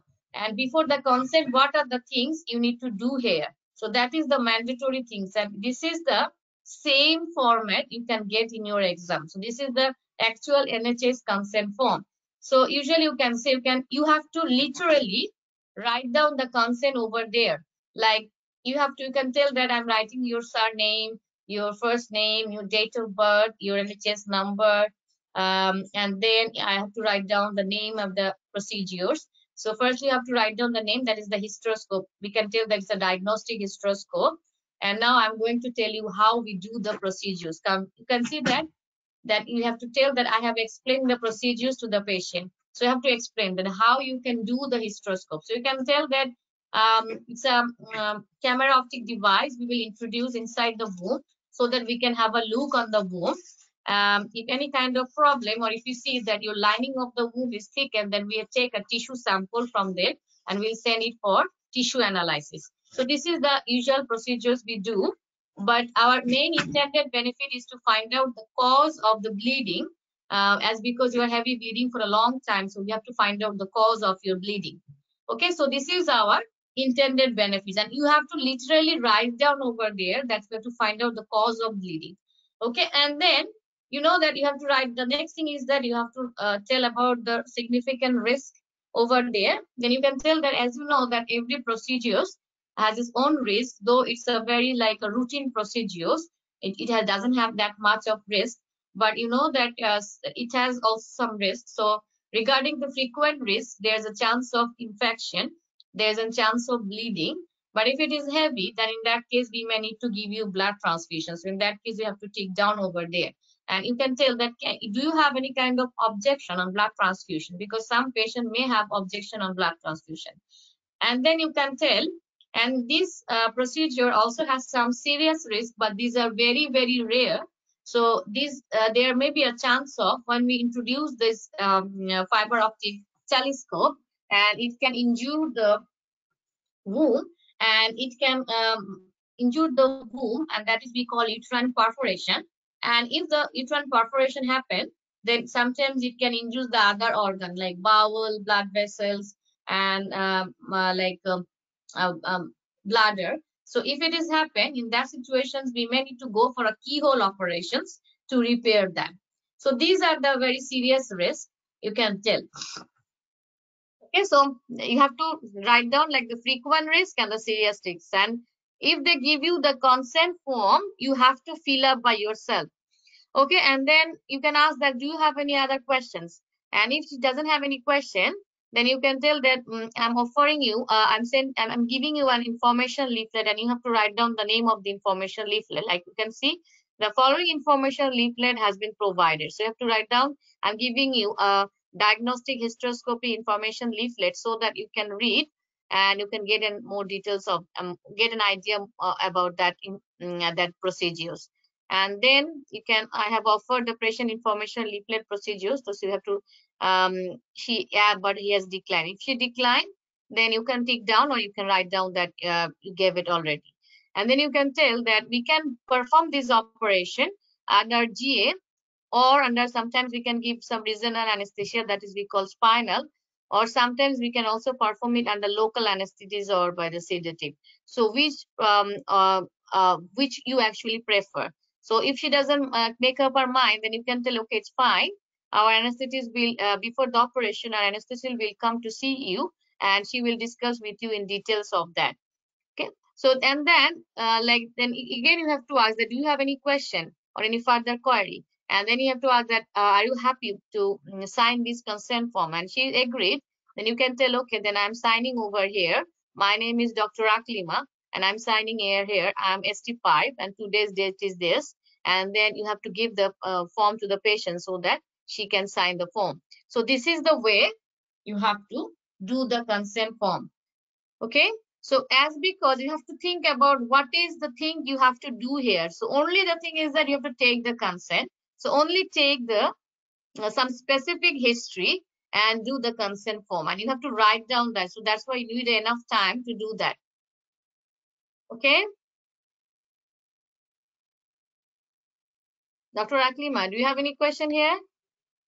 No, okay. Actually, Okay. I really not understand the question. Now I'm clear. Okay. Sorry for the answer that those Okay, no, it's fine. Okay, so the next is a 36 weeks pregnant. Patient is low risk, and it's a breech baby, and it's I think it's done by Dr. Rianka. And Dr. Rianka nicely explained, asked me about the history, like the bleeding, like any kind of like any leaking of the vagina, because if it is happened, then you can't perform the procedures. I think you didn't ask me about any obstetric history, whether it is my first pregnancy or whether I have any previous pregnancy, because if I have a section before, and that can also give you additional risk. So you have to tell. I think you missed that point. And you also missed about my blood group. If I am a rhesus negative, then you have to give me an anti-D. So you have to tell me what's my blood group. You missed that point. So in the history, it's fine. And then I like the most that you draw a diagram and you tell me what is breech. So that's very nice. If you do a diagram, it's very nice, and it will give you an extra mark. So I really like that point, and you very nicely explain about the breech. What is breech is good. And you tell me there's management options like ECV, cesarean section, or even the vaginal breech birth. And you nicely explain about how you can do the ECV, and what are the risks related to that, and what is happening. If it is happened, then what you can do. And when I ask you about the success rate, some success rate you have to remember, like here the success rate is about 50%. So you can tell that in 50% chance it can be successful. And if it is not successful, there's an options that if you want, then we can wait for 1 week, and then we can try it again. So it's an options, like if one time ECB is failed, if she wants, then we can try it in the next week. Okay, so this is the options. Or if she doesn't want them, then she can go for cesarean section. Okay, so you can tell that. And regarding when I ask you about the other options, you tell me about the section and the breech. When you tell about that, you have to tell the risk versus benefits. Like the C-sections, the baby will be delivered very safely. There is no other risk. But the thing is that section is risk. Like there's a chance of bleeding, the recovery will be late, and in a further in a subsequent pregnancy, there's a chance of scar open up, that is we call scar rupture, placenta previa. And but the main benefits or the main advantage of the section is that it will reduce the risk related to the breech delivery. So if you want to go for a vaginal breech delivery, in majority of the cases it will not cause any problem, but sometimes there's a chance of arrest of the shoulder, arrest of the buttock, arrest of the head, and these are very serious risks. And sometimes and you know that in among the 100 women, 40 women may need to go for emergency section. So these things you have to tell over there. But the benefit is that if the baby is delivered smoothly, the recovery is fine, bleeding is less, and in her subsequent pregnancy, she can go for a vaginal delivery. So it will be uncomplicated. So this is so that means when you tell about the options, you have to tell about the risk and also the benefits along with that. and you explain me about the whether I can do something for the for rotation, spontaneous rotation. You tell me that no, there's nothing you can do, but there is an option theoretically we can so tell the moxibustion. So that's good. Overall, it's fine. Just to add these things, and the most important thing you missed, that is the blood group. Okay, Thank Dr. you, ma'am. Priyanka? Yes, ma'am. Thank you, ma'am. Okay. So the next is it's for the, I think it's done by Dr. Famida. So when you tell any kind of structured discussion, firstly you miss that is a structured discussion. Always read the first thing is whether it is a simulated patient task, whether it is a structured discussion. It's very, very important. Okay, so you miss that point first, and then when you tell about any case, like firstly you have to follow if it is a structured discussion, always follow the SBAR tool. That is the situation, background, assessment, and your recommendation. So firstly, as you see that this is a case of puerperal sepsis, so you can say that this is a case of puerperal sepsis, and then you tell me about the background. That's nice. You tell me the background. That's good. And then you have to tell the assessment or evaluation. So what are the things? I think in the first question, you didn't you were not well enough on that, but the second questions you very nicely explained. But in the first question, as it is a sepsis, so you have to rule out, you have to find out what are the problem over there, why this sepsis happened. So every questions you have to ask to the patients, like whether she has any kind of found, though the second question is already over there, but in your exam they may give you this question later. So firstly, they will ask you that how you will evaluate, and after that, they will give you the second question. So you don't know that why this sepsis happened. So for the evaluations, you have to ask every questions over there. Like I have to ask, you can tell I have to ask whether the patients have any lower abdominal pain, any foul-smelling vaginal discharge. What about her lochia? Whether it's a heavy bleeding over there, and whether she have any problem in urine, any breast problem, any lung problem. That means you include all the cause of sepsis over there, and then you have to do the examination. Then you can tell that I have to tell my midwives to check her pulse, blood pressure, temperature, respiratory rate. I have to do the para-abdominal examinations to look at any kind of pain in the abdomen or any tenderness. I need to examine from that is the vagina to look any kind of foul-smelling discharge. What about her like lochia? I can take a high vaginal swab from there. If I suspect there's an infection, and I can examine the breast to rule out any kind of mastitis. I can auscultate the chest to rule out any kind of lung infection if she has any kind of cough or cold. So these are the things you have to do, because you don't know anything about the history. So you have to tell all the detailed history over there. You have to evaluate. I told you to evaluate the patient, but I think you didn't do it properly. And then regarding the investigation, you just mentioned that you do the investigation, but you didn't tell me what are the investigations you can do. So here you have to do every investigation. Like you can tell that I can do a complete blood count, I can do an LFT, the lactate, I can take a blood culture, and I can take an high vaginal swab, I can do an ultrasound to rule out any written product of conception. So these are the basic investigations you can do. So I think in the evaluation point you not mentioned properly, but in the second question you nicely explain the second question. You follow the sepsis protocol. That's very nice, and you tell it's a severe sepsis. That's excellent, because you have to tell the firstly before going to the management, you have to tell what is your diagnosis or what you suspect, and you tell me that you admit the patient. As it is a severe sepsis, so you have to tell where you have to admit. So as it is a severe sepsis, you have to tell me that you have to admit this case to the HDU, that is a high dependency unit. And then you tell me about the MDT catheter, that nice. You give an IV cannula, culture, lactate, that's good. You do the blood test, that's very nice. You give antibiotic, but you didn't mention me about the what type of antibiotic you gave. So usually we give Kefmat. Just a minute, I have to check what is the next the recent protocol we are giving. Usually we give the cefuroxime and metronidazole. Just a minute, I have to check that because it's important.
There is endometritis. Sorry for the delay, that is important.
So yeah, we gave the cefuroxime and metronidazole. Okay, so the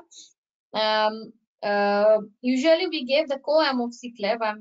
I will give you the screenshot of that so that you can see.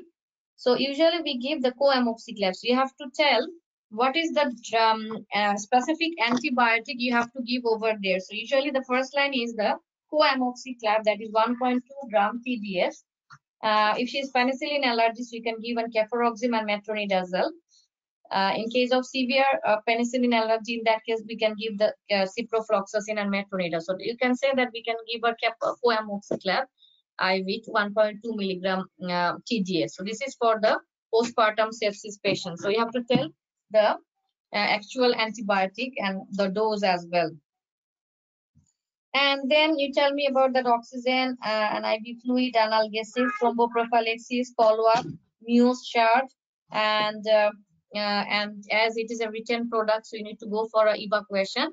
But you told me that you will perform it 24 hours after the antibiotic, but it is usually 12 hours after the first dose of antibiotic. So you can perform it 12 hours after the first dose of antibiotic. So that's fine. So this is all about the postpartum sepsis. So only the thing is that when they tell you about to evaluate the patient, you have to follow the S-bar and you have to tell the detailed history because you don't know about the second question. So they can provide you the second question after after answering of your first one. Okay, so you have to tell the detailed history of the postpartum sepsis, and then like you have to rule out what are the cause related to the sepsis, and you have to examine properly and you have to investigation properly, and then you have to tell, you can able to answer the second one. Okay, Dr. Famida?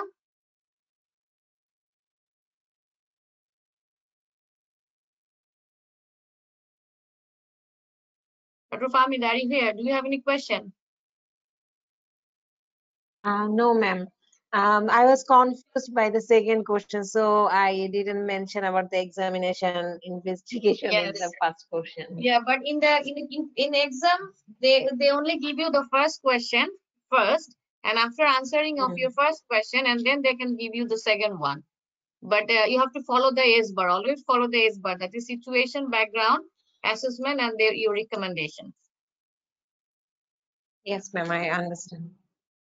Okay, so the next is case 5, that is for HIV positive woman. And this is, I think, that is done by Dr. Dipti. And Dipti, you nicely explained. You take the almost all the history, and your history is fine. There's no problem. You take the sexual history, whether I have any, how many partner I have, and the thing is that all you take the history properly, and you know that you have to break the bad news. So you always, usually when we break the bad news, we ask for any person to come over there to support her. But this is very, very confidential. HIV is very, very confidential. In that case, do not offer someone over there, because nobody wants to inform other that she is HIV positive. So, and she has also know that she doesn't know that whether what the result is. So you can't offer in this type of case any kind of any person to come over there and support her. So do not mention that over there. So this point you have to, because it is a very confidential thing. HIV is a very confidential thing.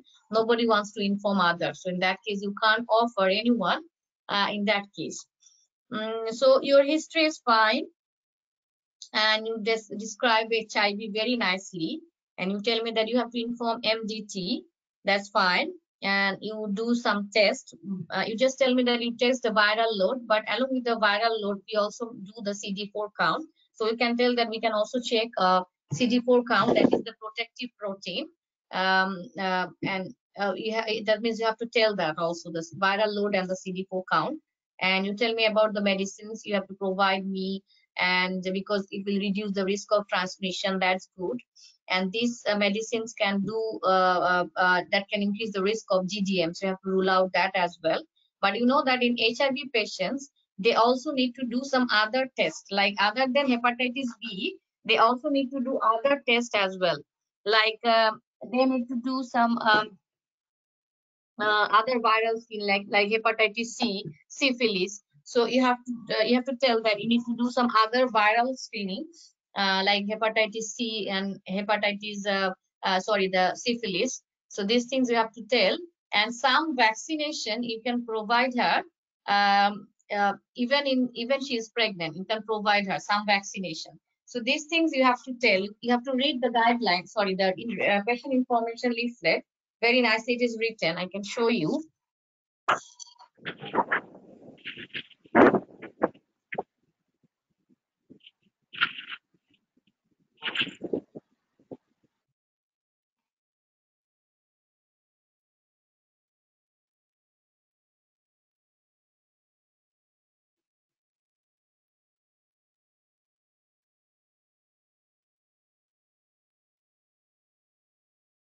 Okay, so you tell me about the risk. That's nice. And some of the tests. Where is the test? Yeah, the infection and the vaccination. So if any woman is HIV positive, other than hepatitis B, they need to do a rubella screening, syphilis, hepatitis C, varicella zoster, measles, and toxoplasma. If you can't remember all the things, you can tell some of them. Like you can do the hepatitis C, rubella, syphilis, and other viral screening over there.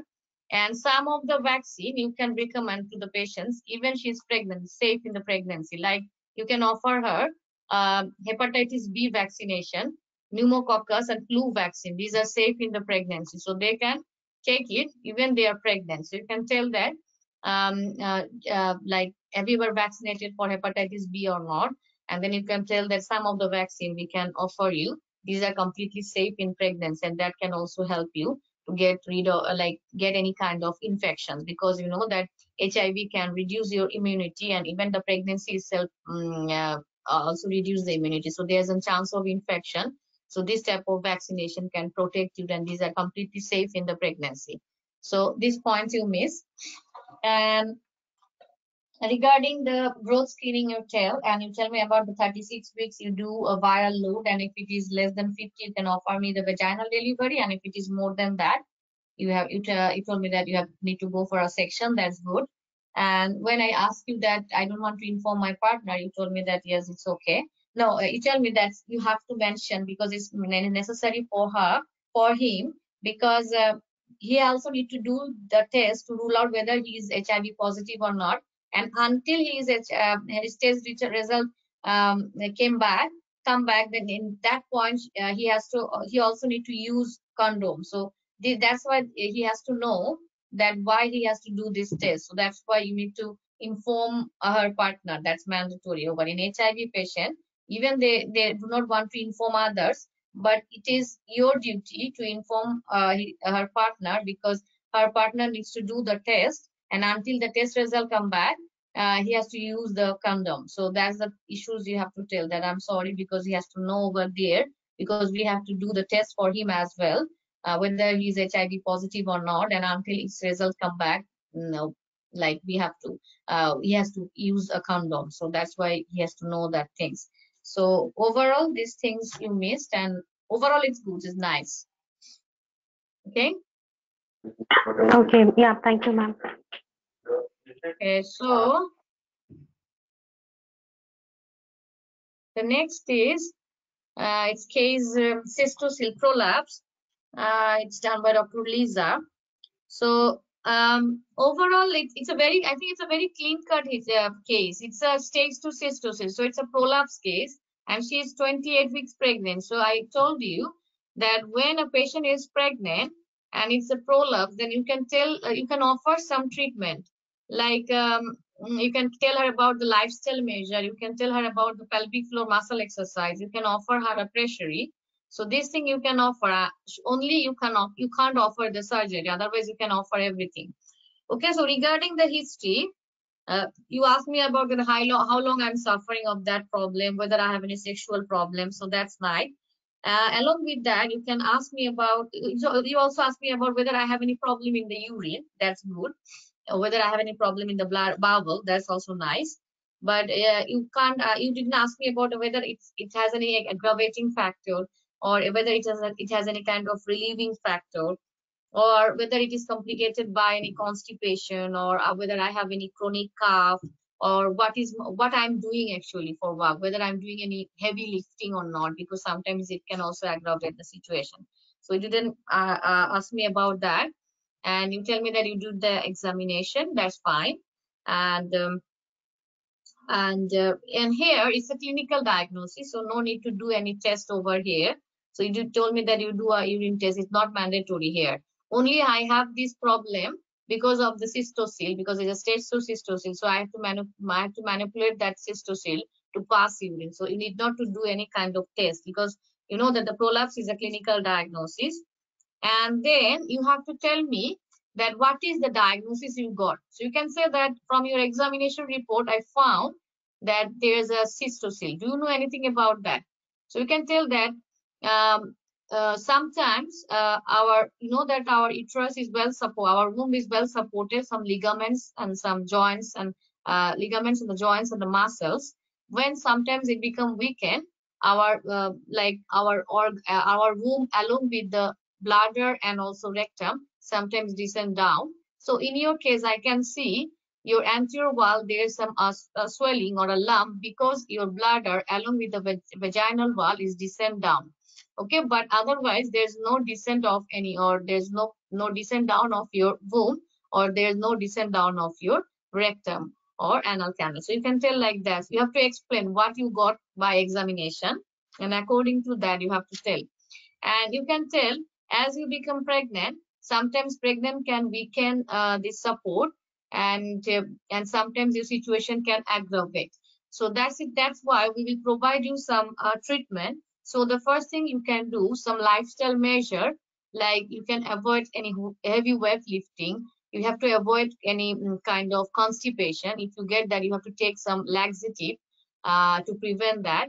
And if anytime if you have any chronic cough, or then you have to go to your GP to treat that, because this can aggravate your situation. So you have to do that. And along with that, I will refer you to the physiotherapist, because sometimes if you do the pelvic floor muscle exercise, that can help you, that can strengthen up your pelvic muscles. So how you can do that, you have to contract your pelvic muscle to hold your flatus and your urine, and then you have to relax, and you have to do it 8 times in a set. So you have to do 3 sets in a day. And I will refer you to the physiotherapist, and he will guide you how to do that. And that some extent reduced of these issues. Okay, so this is the second thing you can tell. And as it's a stage 2 cystocele and you are suffering with that, and that's affect your sexual life as well. So there's one options we can provide you, that is we call pressure. You can draw a diagram. So it's a ring pressure. We're gonna provide, we can give you into your vagina, that will support your vaginal wall, and that will give you a symptomatic relief.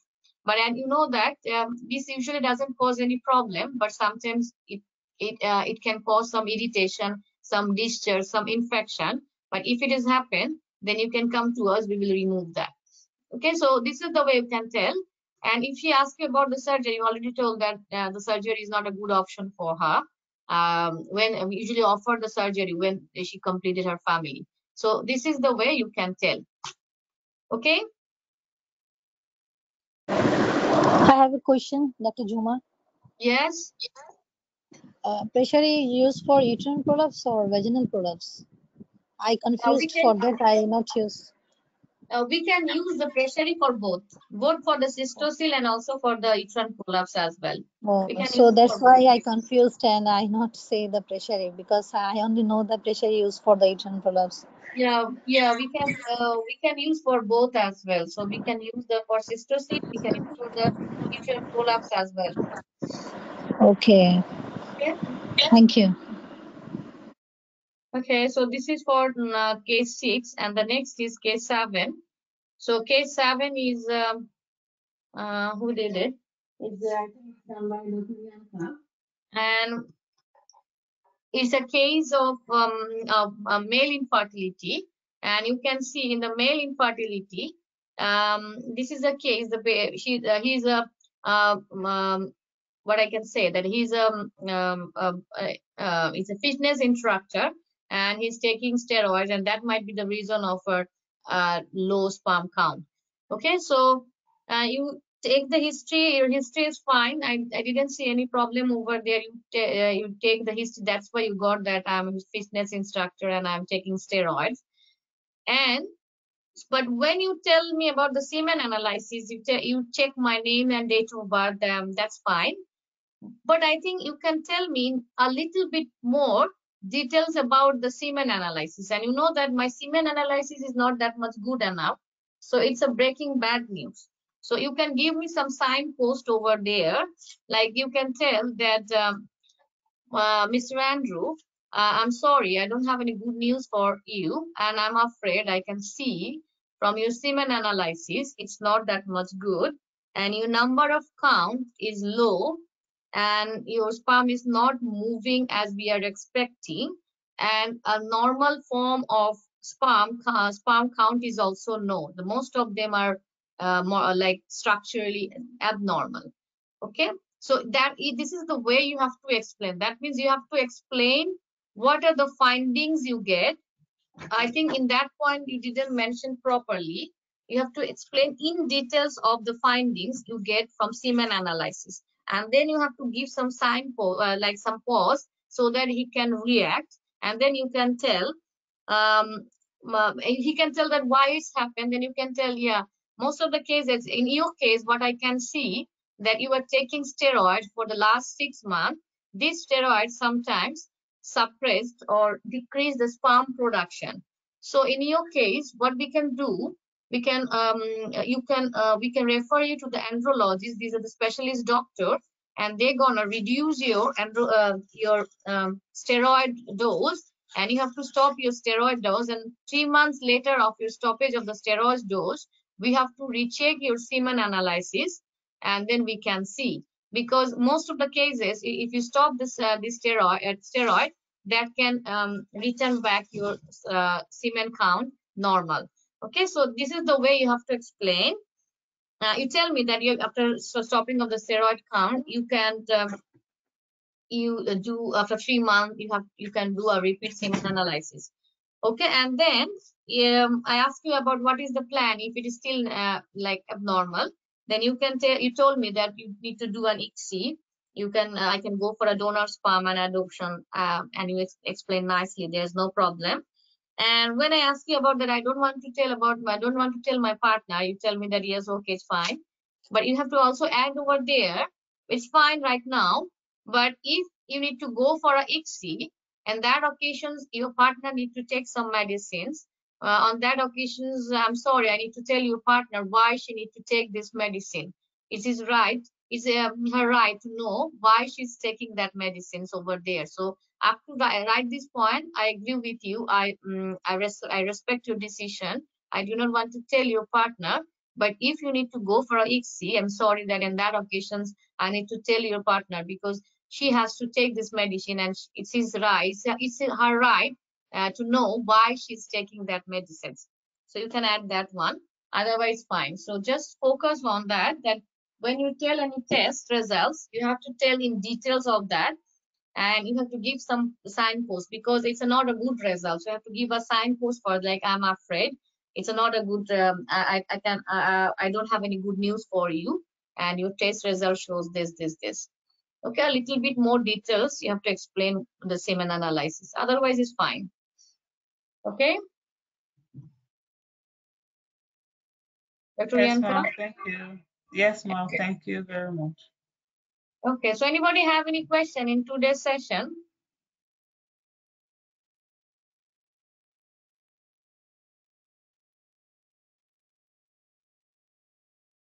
Okay, so those who will, Dr. Deepti will appear in November, but those we will appear in next, like in February, I think February and March, there's another session over there. Those who will appear, now you already did the course, so you already get an idea about how you have to present the case. So now it's your duty.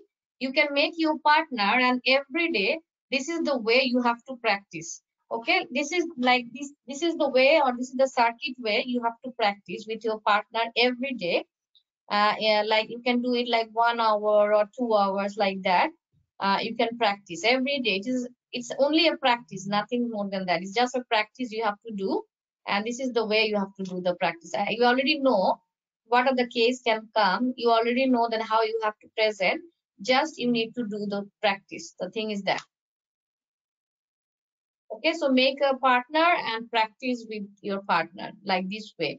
And what I and Dr. Bhavna did in our exam, every day, I make 7 case for her and she makes 7 case for me. And like in every alternate day, we practice. One day Dr. Bhavna practice, another day I practice. Like this way, we practice in the last 1 week. It's very important and it's very mandatory. If your preparation is 100%, only you can give 50% on exam because of stress. Okay. Yes, ma'am. Okay. Thank you for joining today. And if you have any query or any questions, you can ask. And those we will appear in February. We thought that every week we will make 1 case. We will do 1 case for you, and so that you can practice.